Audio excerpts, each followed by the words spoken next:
I did not know I was living a myth, or what sort of myth was ordering my life without my knowledge. I simply had to know what unconscious or preconscious myth was forming me. From what rhythm or root did I spring? I took it upon myself to get to know my myth, and regarded this as the task of tasks. Carl Jung.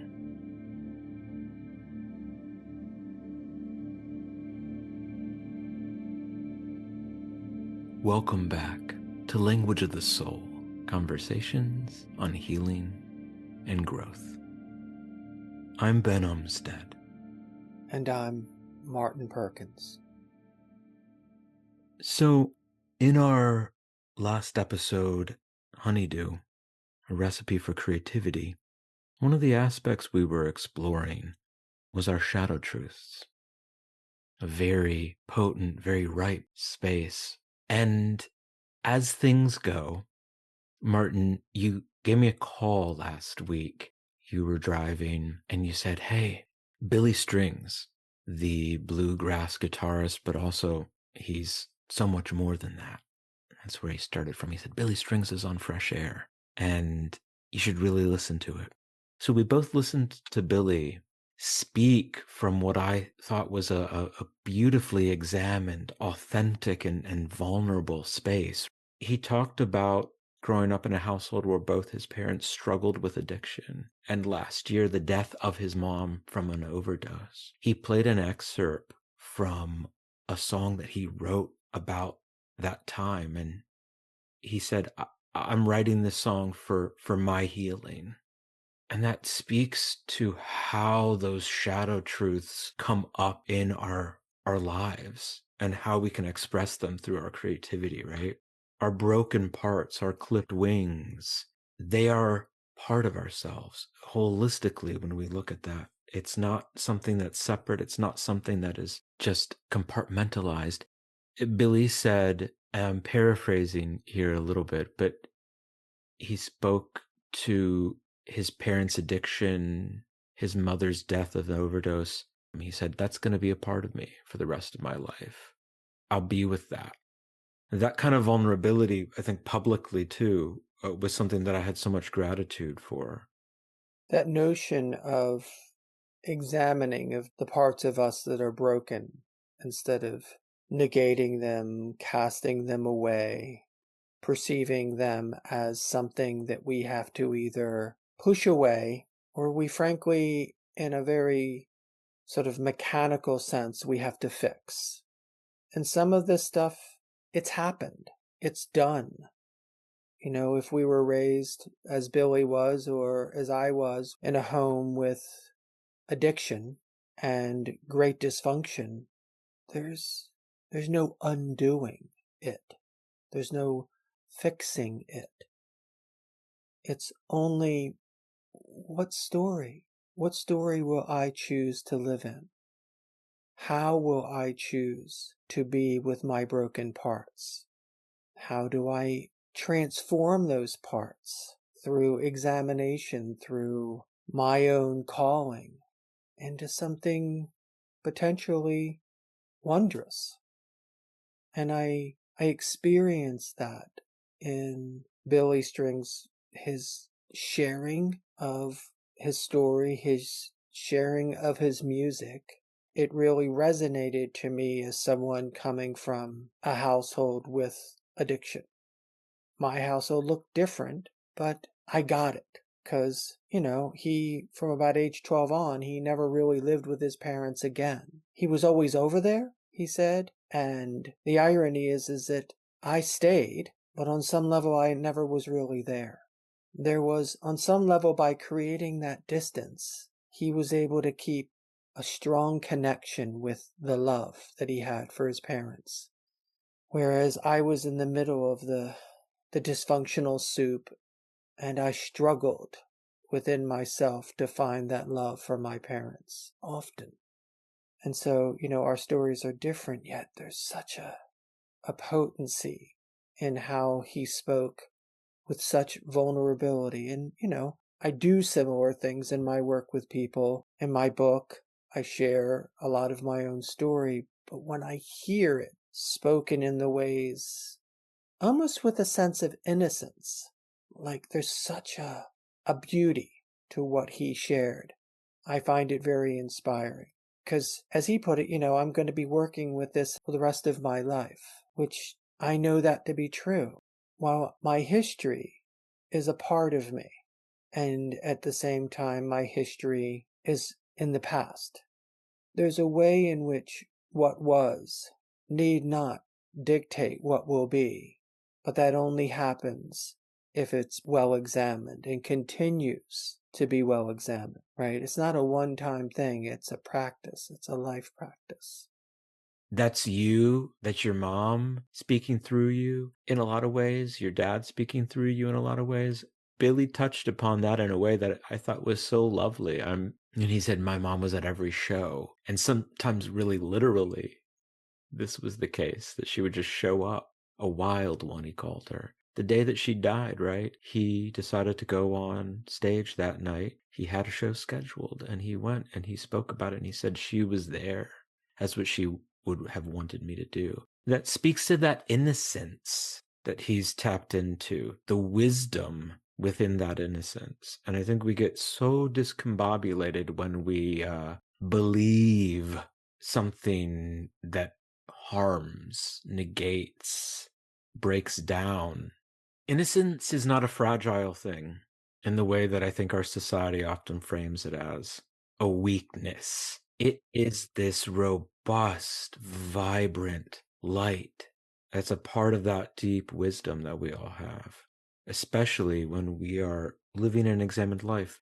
As you speak, I think in a very profound way, I realize that when I lost hope that anything would change with my family of origin, and I think that happened before I was even a teenager. It was the grind of my mother's alcoholism day after day. I became jaded. I came to believe that nothing would change. Nothing could change. That jadedness, in many ways, robbed me of my innocence.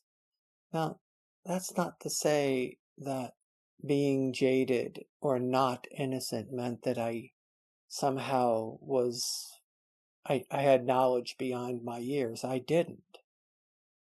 There was an awful lot I didn't know or understand. It was more that I just had given up hope that that would change. And yet every day I battled with it.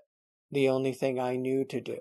What I'm talking about here is a great reflection of what's happened in our culture, which is what I experienced with my family of origin was the culture of grievance. I made my mother the cause of my problems, just like many of us make Trump the cause of our problems, without first focusing on our own role. And as long as he's the cause of our problems, he also controls the narrative around the solution. Even when he demonstrates no viable solutions and appears to only know how to inflame through, bigotry and worry and anxiety, in many ways, he offers a narrative, a story that at this juncture, over these last 9 months, on some level is destroying something so that supposedly it can be rebuilt. And he's not deconstructing something. It's just destruction. And it's a story that appears by every measure. It appears on his part to be about financial gain. The people who largely put him in office, the right-wing Christians, they see it as the road to rapture. And the oligarchs appear to either be seeking a power grab for great profit or wanting to somehow make this leap into some kind of future techno-feudalistic society. Meanwhile, everyone else, we're left kind of gasping and grasping to make sense of it. My offering in this episode is, having been through it personally, how do we reclaim the narrative of creating a world worth living in? Because I knew what it was like to be, on some level, hopeless, stuck. And I know what it's like now to feel a great sense of hope, of possibility. If anything, oddly enough, I would offer that at age 63, I'm on some level more innocent today than I was 50 years ago, which is it's an odd notion, right? And it's in large measure because I'm living in a different kind of story within myself. And that's it, right? We're speaking to the culture of grievance that has grown from disconnection in family, that has grown from addiction in family, violence in family. Culture of grievance grows, it swells in these ways, and hope feels lost. And yet, hope is there. And whether we may like it or not, seeking out that foundation of hope begins with the inner story that we're living in, right? That we dwell in. You stepped out of living in a jaded world. Hence, your foundation shifted. The innocence that was still there, that you tucked away somewhere, that you compartmentalized, returned. Yeah, and I want to be clear when I use the word innocence. I don't mean that I've somehow or other I'm free from any consequence of wrongdoing, That's a fair point. Yeah. right? I'm saying that I've inwardly practiced life in such a way that I've forgiven myself and I've practiced being accountable for my actions, for my choices. And thus there's that room within to be playful, to be innocent.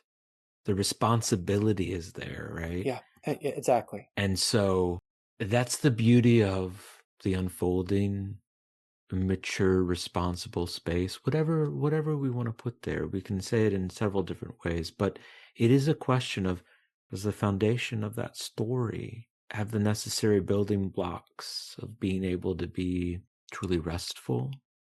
Do we hold the willingness to practice stillness within that and the actualization of our presence? Then this sense that grows, does the story feel big enough to keep growing, growing from within? And then, of course, how it connects to the world around us.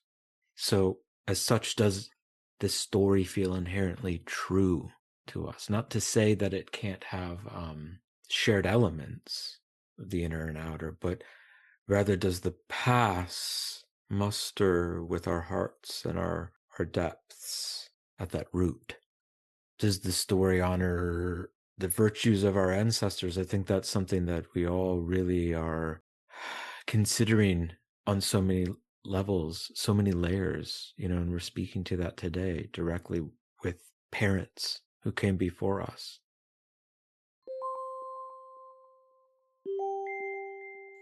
So, coming up, I have two very new and exciting ways that I'm connecting in the world, in community. The first being that beginning in October, I'll be offering a community clinic 2 days a week. It will be Tuesday evenings and Sunday mornings. This community clinic will be offered in a way that allows the patient to pay whatever they can. Whatever you're able to offer me in exchange for acupuncture care, I gratefully accept. The second part is that a new part of my work in the world is doing creative projects for people. And on my website, a kind of new category, art making and design. And it, in essence, breaks down into the mosaic work, the furniture making, the outdoor projects, and lastly, woodwork. There's a gallery on the website that shows all the various projects that I've done over the last several years to give you a sense of the kind of work that I do. If you're interested in talking to me about a project you'd like made, I'd love to talk to you about it. To check out more on the Community Acupuncture Clinic, as well as art making and design, please visit martinperkins.com. And now, back to the conversation. How do we bring our inner story into the world in a way that feels on key with our healing and growth? That lets us stretch in ways that reflect inwardly what we are often not addressing outwardly. If we take the example of Trump and his control of our nation's narrative, how do we address the same fear, anxiety, worry, anger within us that mirrors the dissonant leadership being exhibited in our political landscape? How can we allow healing and growth, our soul's voice in this life we're living? How can we help it? How can we help ourselves find our unique genius, our calling, our contribution in the world? Sometimes it feels like a sense of overwhelm can preclude anything, right? It precludes any more things to do in our life. Oh my gosh. And there's that almost inner grievance. We turn that cultural narrative into this, no, no, no, no, no. No, I can't. How do we stretch ourselves in ways that cultivate giving consideration and how we take care of our families in whatever way that might show up, and our homes and whatever kinds of homes we may have, our vocations, and of course, in some cases, jobs that we do to make ends meet? I think that that's really important to emphasize the difference between that, because that is part of examining our lives. Right. And that notion of how you just so beautifully put that connection between the societal sense of grievance and how it shows up inwardly as no more, no more. And yet I offer it's not about doing more. It's more about how you are in the story that you seek to create in your life. And at first it's often confusing, because my offer is if you're going to connect deeply with that story, well, there needs to be some kind of stillness practice. Is it meditation? Is it Dao Yin as I teach? Is it yoga? Is it something else? I'm in many ways describing how do we get out of our own way? Through the lens of a cultivated practice, it's the realization that I do so much more by exerting myself so much less. At the center of that notion, of that practice, is, on my part, how it shows up is a focus on the quality of my practice in life. I was sharing with a student this morning. He feels he's reached this place in life where, he does all these spiritual practices and yet he's struggling to allow the practice into his moment by moment life. And I said, well, a good starting point is through your workday, every hour, set an alarm without fail. Set it every day, every hour. Pause, breathe, check in. Where am I? I know in my initial stages of transitioning into a life where healing and growth was the centerpiece of my life, I was meditating many times a day, 10 minutes here, 20 minutes there. There were many days where I was meditating 6, 8 times a day, and that may not be practical for every human being, but there's versions of that where we can take a minute here or every hour and reconnect around how am I practicing this life? How I am being, is it connecting me to the kind of story in life that I want to live in? And the result for me is that the parts of my life that didn't meet that criteria, I let them go. And the things that I let go of, I haven't missed for even a moment.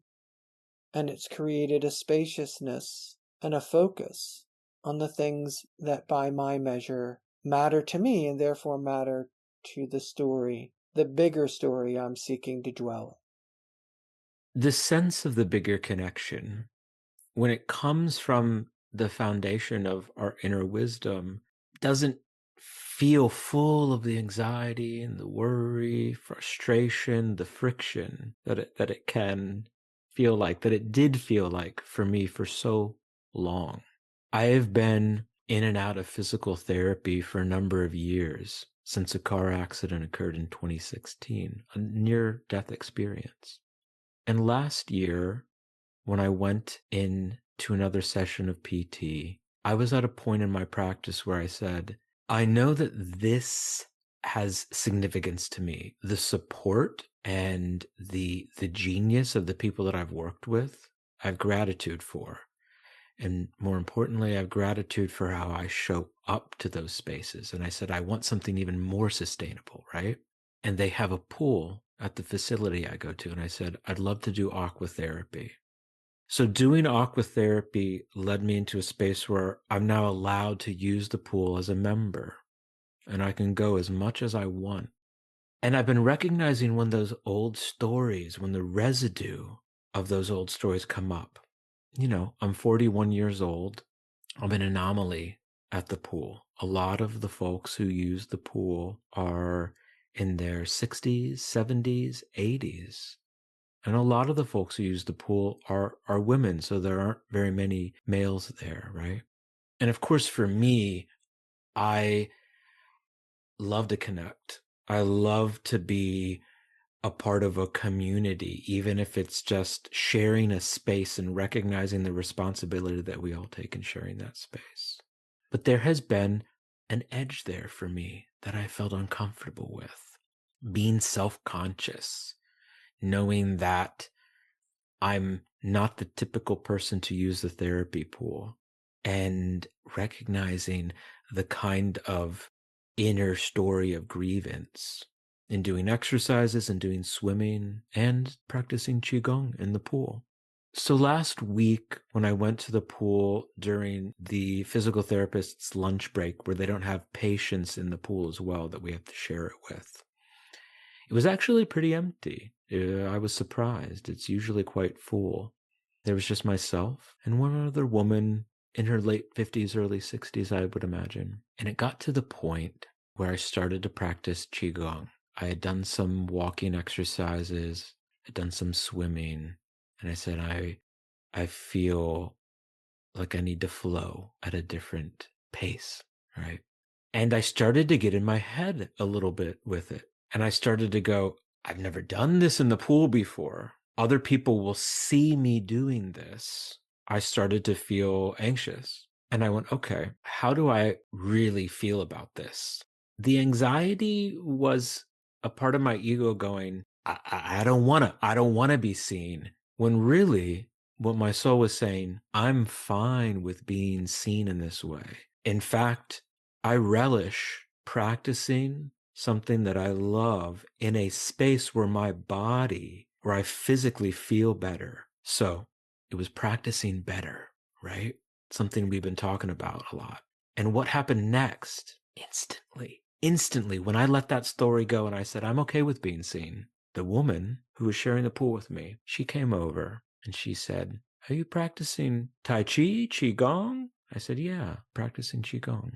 And we shared a moment, and she talked about taking a Tai Chi class, the vulnerability that she felt in that class. She started to share her story in terms of her body and how it worked, how she worked, where those limitations were for her. And I said, if you ever see me in the pool and want to do some of the very simple movements that I'm doing, very gentle movements that are going to be however you want to do them, you can adjust them. I said, I'm glad to show you. And she said, how about right now? I said, great. So all of that anxiety that swelled up, that old story, the residue of that being uncomfortable ultimately yielded something much deeper, to where Tina and I practiced some Qigong together. and we shared that moment. And there was that knowing that we shared, eye to eye. Our soul's voice lit up through our eyes because we were being vulnerable and authentic with each other, even if it was just for a few minutes. That notion of vulnerability and that connection that you make, a version that you shared around kind of getting out of your own way, letting go and being seen. It takes so many different forms. A couple weeks ago, my daughter Luna and I visited with a friend, two friends, couple of which one of whom was at the end of life.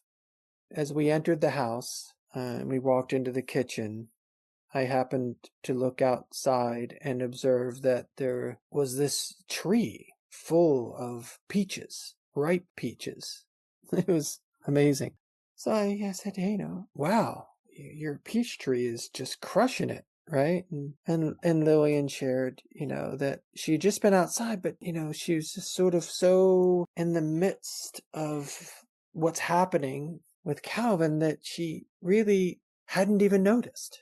And so I said, well, why don't we go out and pick some peaches? Because it was clear to me that she was carrying a lot on her shoulders at that moment. So out we go, and I run into the garage and I pull out the ladder, and we proceed to pick peaches. And we spent, the better part of the next half an hour filling, which is, easily a bushel basket full.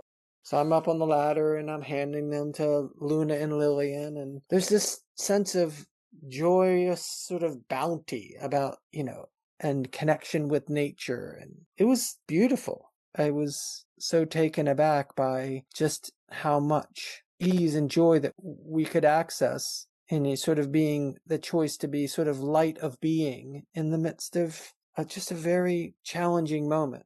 So, from there we went upstairs and connected and with tenderness with Calvin, as he's nonverbal at that point. He was nonverbal, and he was in the midst of the death rattle. And so he was breathing in this very labored way. And we spoke to him. We connected. And it so happened that later that evening he died. So the next day, when I called Lillian, because she had given us a bunch of the peaches, Luna that afternoon had made some peach cobbler. And again, we went back to Lillian's. There were some other folks there, and they had, interestingly enough, had brought some ice cream, right? There we are. We proceeded to dish up peach cobbler and topped it with some ice cream, and it opened us up. One of the other folks that was there, a woman named Carolyn, shared this really beautiful story of how she, many, many years before, had become Lillian and Calvin's neighbor. And then her two adult daughters were there, and they each shared kind of their holding of Lillian and Calvin as their kind of grandparents of choice. And again, it speaks to this story. Will we live in the big story? What kind of story will we live in? And here it is. The story they dwelled in was that Lillian and Calvin, in very real and very tangible ways, were their grandparents. It was beautiful in a way that allowed me to genuinely feel in my heart the sense of the sacred in these moments that are often filled with loss, with adversity. And it begs the question, how do we navigate whether or not we allow the sacred into a fuller expression in who we are healing and growing into, right? And the whole experience around it told me, number one, was very affirming about the story I'm living in, but also the story I'm sharing with others, and how others are dwelling in their own version of that bigger story about life. In many ways, these are stories that are filled with lightness of being. Not all of them are. Some of the stories are about, the intensity of what great adversity looks like.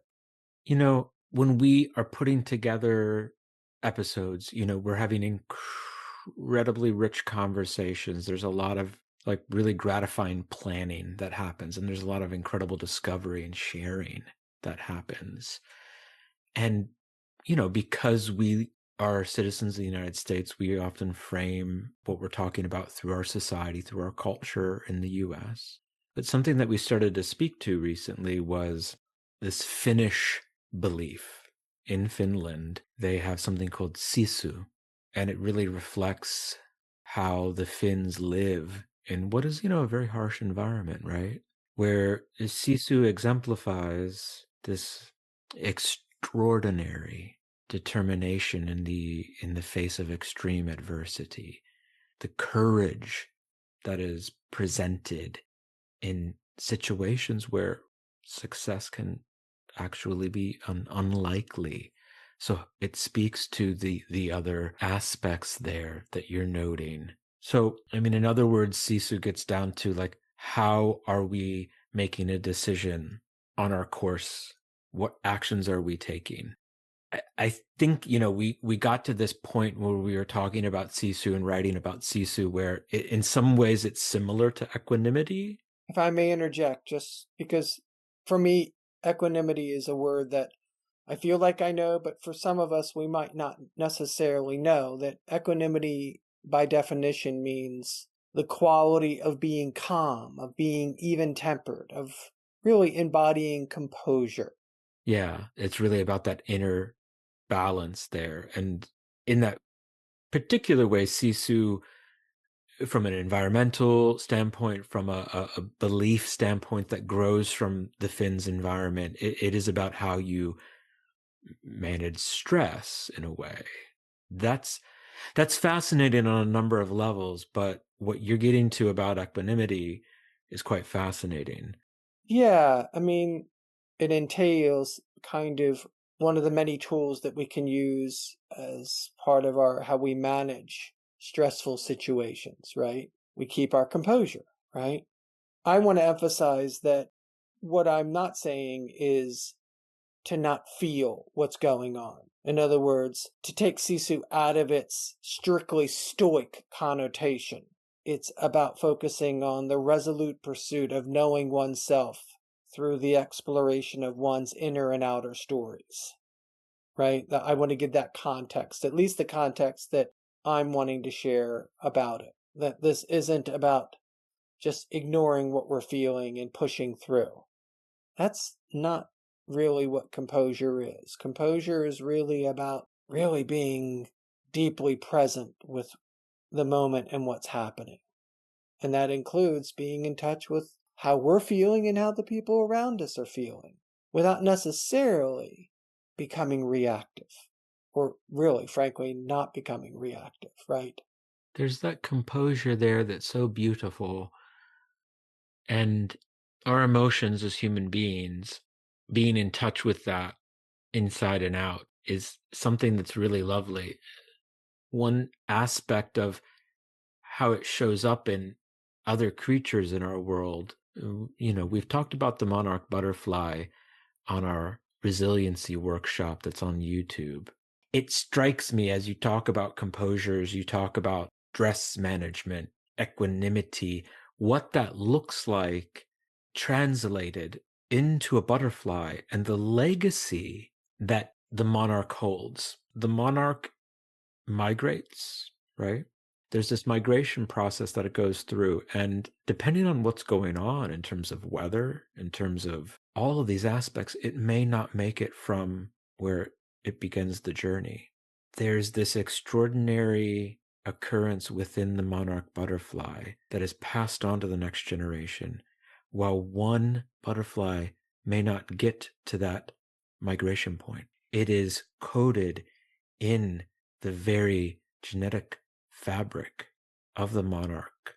And so that next generation, when it comes out of the chrysalis and makes that journey, it knows where it's going to go. There is that thread, incredible wisdom that shows up in a completely different way, in a completely different kind of body, a completely different kind of entity, and yet it reflects on who we are as human beings because we're all children of the earth.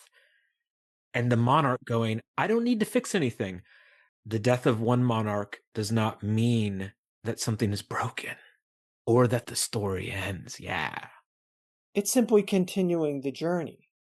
It's a nature of the flow. It's like that moment. I'm entering Lillian's household on the moment that ultimately her husband dies. I'm not there to fix that problem.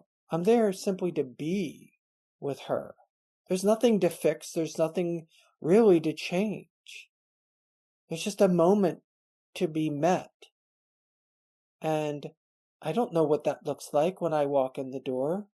I don't know that I even know the nature of what it is. I just know that my own practice is about meeting the moment. And so the peaches show up, right? And the time with Calvin shows up, and the peach cobbler shows up the next day, and then there's the visit back, dwelling in a story that's big enough for all of us to continue to heal and grow. A story worthy of passing on to the children's children's children.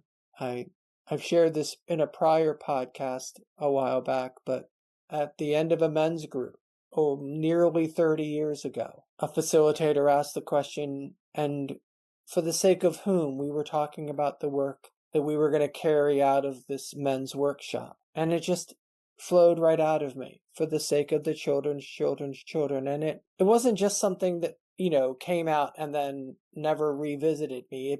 Over the years, it's become more and more deeply ingrained in who I am.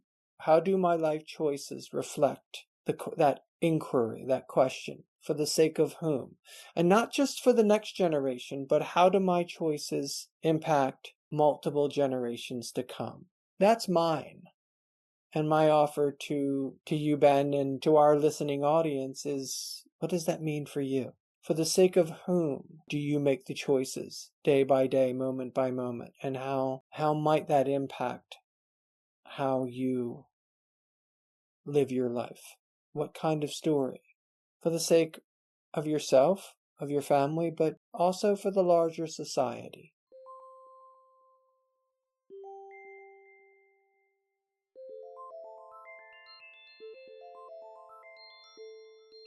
Language of the Soul Conversations on Healing and Growth is produced by Ben Umstead and Martin Perkins, with editing and music by Ben Umstead.